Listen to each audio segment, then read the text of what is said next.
கிறிஸ்துவுக்குள் பிரியமானவர்களே, கர்த்தராகிய இயேசு கிறிஸ்துவின் நாமத்தினால் உங்கள் அனைவருக்கும் என் அன்பின் வாழ்த்துதலை தெரியப்படுத்துகிறேன். கர்த்தர் இன்று உங்களுக்காக கொடுக்கும் ஆசீர்வாதமான வசனம் ஏசாயா 54 அதிகாரம் 7வது வசனம். இமைப்பொழுது உன்னை கைவிட்டேன், ஆனாலும் உருக்கமான இரக்கங்களால் உன்னை சேர்த்துக் கொள்வேன். ஹல்லேலூயா. பிரியமானவர்களே, இமை பொழுது கர்த்தர் ஒரு மனிதனை கைவிட்டாலும் அவருடைய உருக்கமான இரக்கங்களால் அவனை சேர்த்து கொள்கிறார். அப்போ பிரியமானவர்களே, நம்முடைய வாழ்க்கையில கர்த்தருடைய இரக்கம் மிகவும் முக்கியமானதாக இருக்கிறது. அது மகா பெரிய கிருபையாய் இருக்கிறது.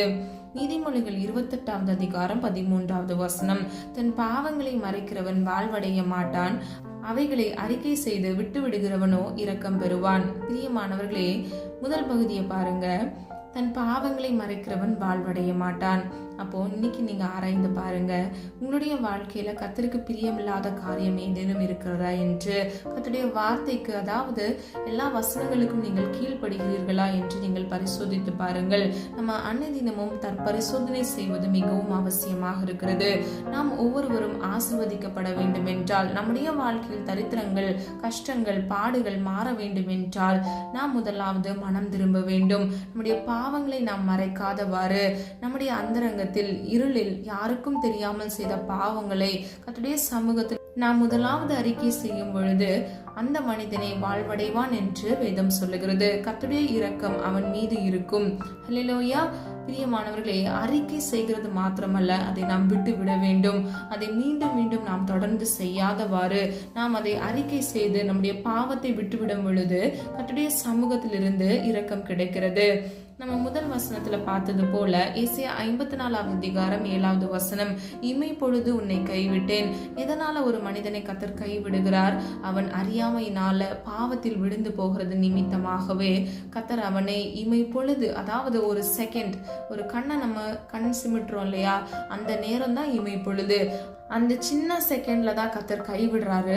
ஆனா உருக்கமான இரக்கத்தினால் அவனை மீண்டும் அவர் சேர்த்துக் கொள்கிறார். பிரியமானவர்களே, நம்முடைய தேவன் பாவத்தை பார்க்காத சுத்த கண்ணர் என்று வேதம் சொல்லுகிறது. அவர் பாவம் அறியாதவர். ஹல்லேலூயா. இயேசு கிறிஸ்து நமக்காகவே பாவமானார். சிலுவையில் நமக்காக நம்முடைய பாவங்களிலிருந்து நாம் ஒவ்வொருவரும் மீட்கப்படுவதற்கு நாம் மனம் திரும்பி ஒவ்வொருவரும் கர்த்தருடைய சமூகத்தில், அதாவது பரலோக ராஜ்யத்தை நாம் சுதந்திரித்துக் கொள்வதற்கு அவர் தன்னையே ஒப்பு கொடுத்தார். பிரியமானவர்களே, இந்த வசனத்தின்படி உங்களுடைய பாவங்களை கர்த்தருடைய சமூகத்தில் அறிக்கை செய்து நீங்கள் அதை விட்டுவிட்டு நீங்கள் அதை பின்தொடராதவாறு இருக்கும் பொழுது கர்த்தருடைய சமூகத்திலிருந்து உருக்கமான இரக்கத்தை நீங்கள் ஒவ்வொருவரும் பெற்றுக்கொள்வீர்கள். லூக்கா 6வது அதிகாரம் 36வது வசனம். ஆகையால் உங்கள் பிதா இரக்கமுள்ளவராய் இருக்கிறது போல நீங்களும் இரக்கமுள்ளவர்களாயிருங்கள். ஹல்லேலூயா. பிரியமானவர்களே, நம்முடைய பிதா இரக்கமுள்ளவர். அவர் இரக்கத்தில் நிறைந்தவராய் இருக்கிறார். அவர் இரக்கம் நிறைந்தவராய் இருக்கிறார். அப்போ நாமும் இரக்கம் நிறைந்தவர்களாய் இருக்க வேண்டும். ஹல்லேலூயா. லூக்கா 1வது அதிகாரம் 50வது வசனத்தின்படி அவருடைய இரக்கம் அவருக்கு பயந்தவர்களுக்கு தலைமுறை தலைமுறைக்கும் உள்ளது. ஹல்லேலூயா. அப்போ பிரியமானவர்களே, நம்முடைய வாழ்க்கையில நாம் பெற்றுக்கொள்ற இரக்கம் மாத்திரமல்ல, நமக்கு பின் பின் வருகிற தலைமுறை இரக்கத்தை குறித்து சொல்லப்படுகிறது. பிரியமானவர்களே, கர்த்தருடைய இரக்கம் மகா பெரியதாய் இருக்கிறது. அவர் வாக்குத்தத்தத்தில் உண்மை உள்ளவர். அவர் வாக்கு மாறாதவர். இந்த வசனத்தில் சொல்லப்பட்டது போல நாம் ஒவ்வொருவரும் கர்த்தருக்கு பயப்படும் பொழுது அதுவே நமக்கு கிருபை அளிக்கிறதா இருக்கிறது. பிரியமானவர்களே, ஒருவன் கர்த்தருக்கு பயந்தால் கர்த்தருடைய வார்த்தைக்கு கீழ்ப்படிவான், கர்த்தருடைய சத்தத்துக்கு செவி கொடுப்பான். அப்பொழுது அவனுடைய வாழ்க்கையில் தீங்கு இருக்காது. அவன் பரிசுத்தத்தை நாடுவான், அவன் நீதியின் வழியில் நடப்பான். அப்போ அந்த மனிதனுக்கு மாத்திரமே கர்த்தருடைய சமூகத்திலிருந்து இரக்கம் கிடைக்கிறது. அப்போ பிரியமானவர்களே, நம்ம எல்லாரும் கர்த்தருக்கு பயந்து கர்த்தருடைய வார்த்தைக்கு கீழ்ப்படிந்து அவருடைய சமூகத்திலிருந்து இரக்கம் பெற்றவர்களா இருக்க வேண்டும். அப்பொழுது நம்முடைய வாழ்க்கை ஆசீர்வாதமாக இருக்கும். ஹல்லேலூயா. கடைசியாக உபாகமம் 5வது அதிகாரம் 10வது வசனம். என்னிடத்தில் அன்பு கூர்ந்து என் கற்பனைகளை கை கொள்கிறவர்களுக்கோ 1000 தலைமுறை மட்டும் இரக்கம் செய்கிறவராய் இருக்கிறேன். ஹல்லேலூயா.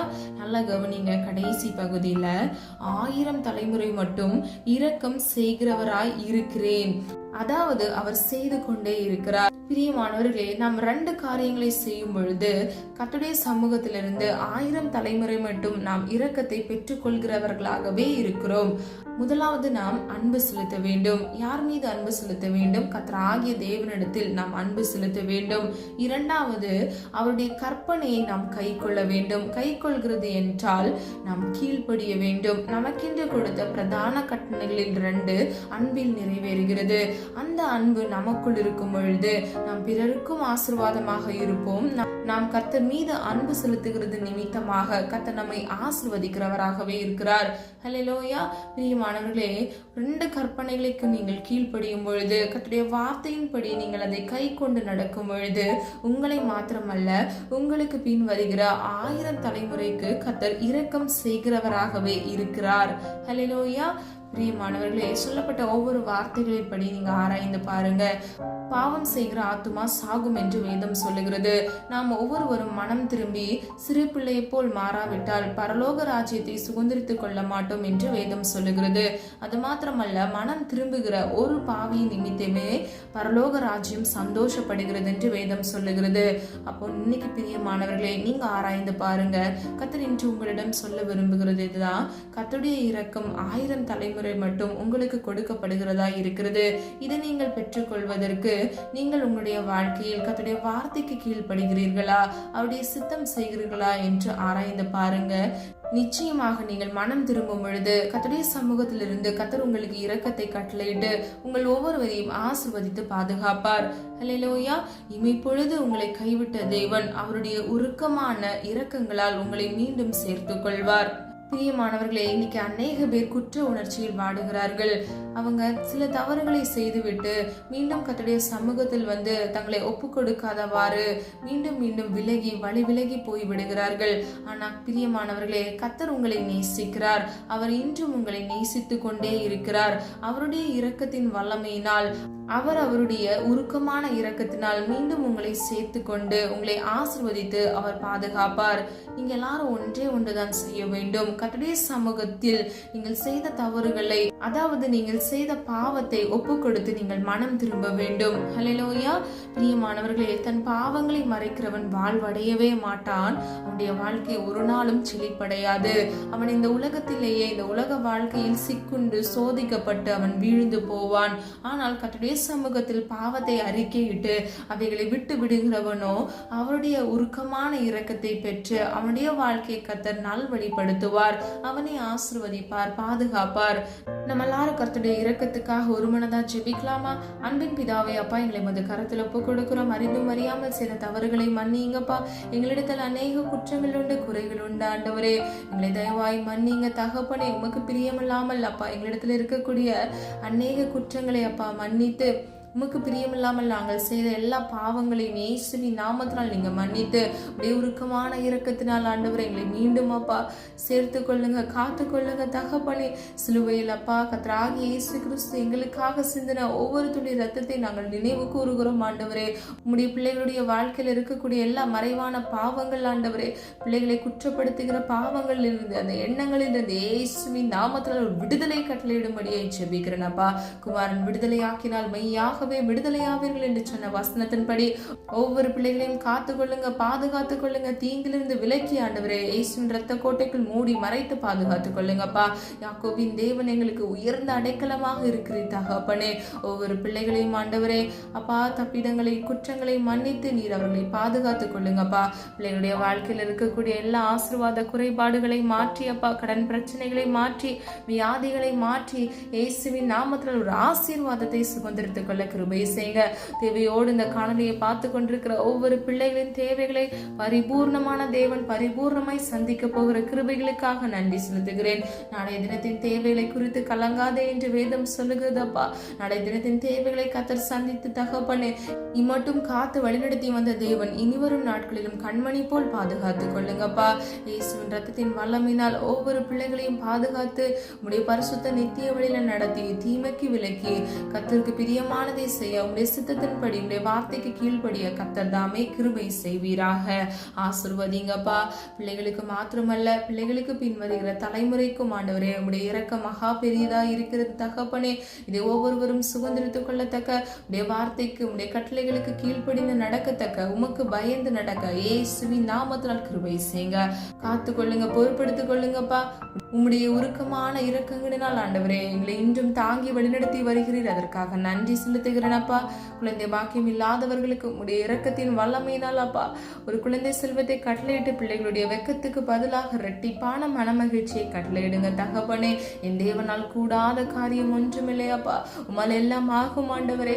சகலத்தையும் உருவாக்கினீர் தகப்பனே. உடைய வார்த்தையில் வல்லமை இருக்கிறது தகப்பனே. ஒரு வார்த்தையை சொல்லி உடைய பிள்ளைகளை நீர் ஆசீர்வதிங்க தகப்பனே. எங்களிடத்தில் குற்றங்கள் குறைகள் இருக்கிறது அப்பா. நீ தயவாய் மன்னித்து உடைய அன்பின் இரக்கத்தினால் அப்பா எங்களை காத்து கொள்ளுங்கப்பா.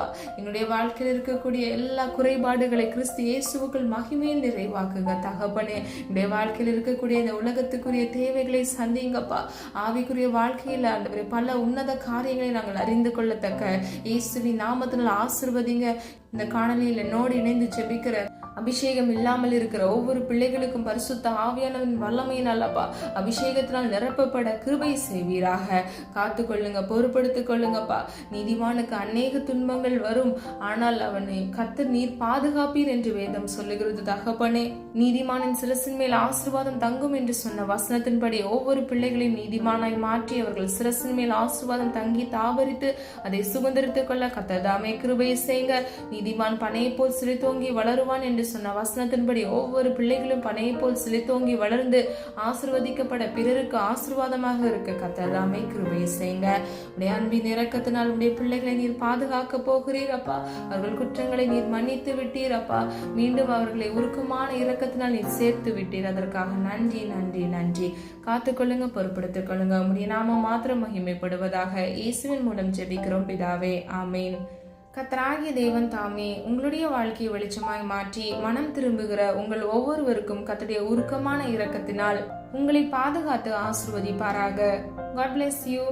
பிரியமானவர்களே, இந்த வீடியோ உங்களுக்கு பிடிச்சிருந்துச்சுன்னா லைக் பண்ணுங்க, சப்ஸ்கிரைப் பண்ணுங்க, பெல் ஐகான் கிளிக் பண்ணுங்க.